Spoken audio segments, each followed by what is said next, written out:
Israel's Defense Minister Yoav Gallant says its troops are in the heart of Gaza City.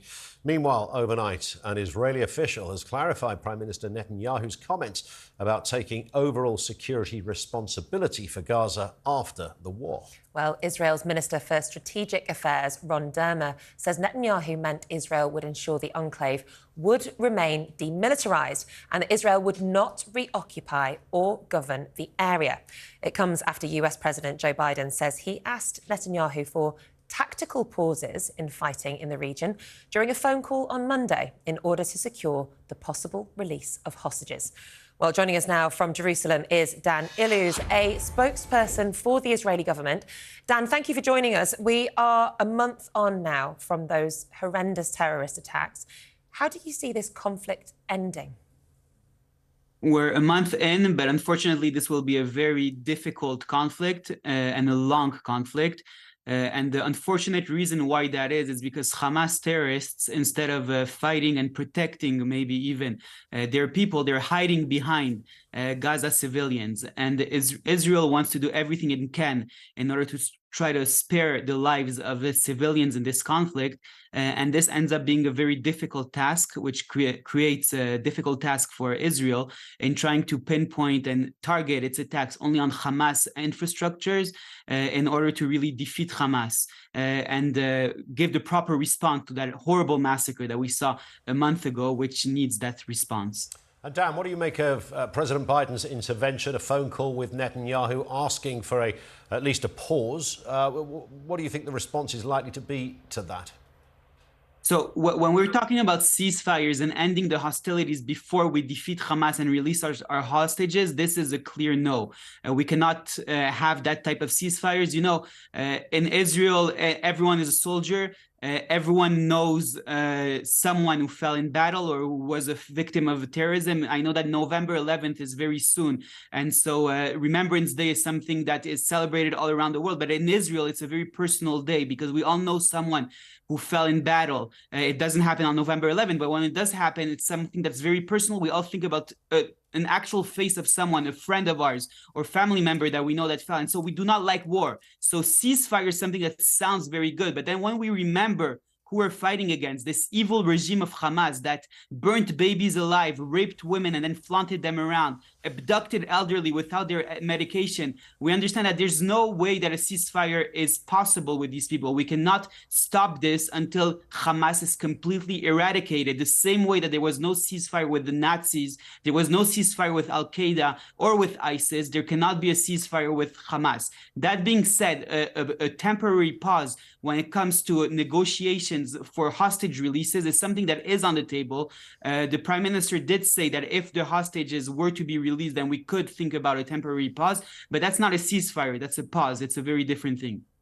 And Dan, do you think that the IDF or the Israeli government can guarantee safety for those providing aid or safety for those who be crossing the Rafah border into Egypt if those humanitarian pauses were granted?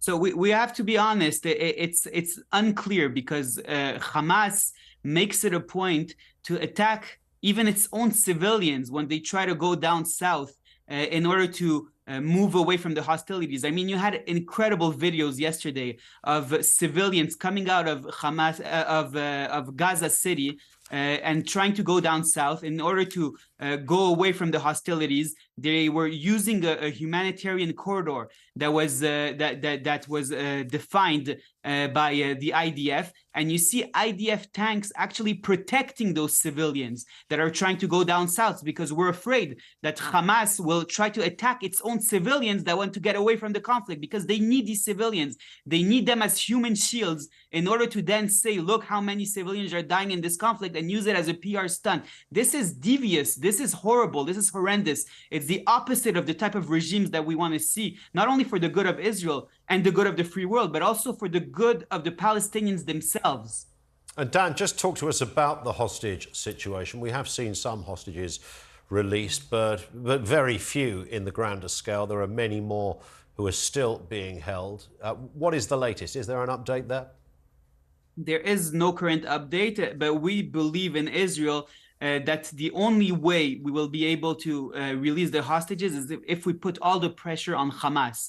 And that includes military pressure, it includes diplomatic pressure also, not only from ourselves, but also from our partners around the world, and also from countries that aren't necessarily our partners, the names of Qatar have been thrown around and others, but that do have influence over Hamas. And so the pressure has to be put on Hamas for them to release the hostages, because again, we're talking about a genocidal regime that doesn't really care about the hostages. The only reason they're holding them is to have them as pawns in order to then try and stop Israel from doing what needs to be done. Israel made it very clear: we will not stop we will not stop until we succeed in our military action in this war. On the other side, and that's also important to say, we'll do everything we can in order to release these hostages. And so pressure needs to be put on Hamas for this to happen. Dan, you said that you will not stop your military action until your objective has been achieved. What specifically is that objective? Because as much as you might say we need to eliminate Hamas, surely one of the issues with Hamas is that it's an ideology and it could end up cropping up elsewhere. So how will you truly know when your military objective has been achieved?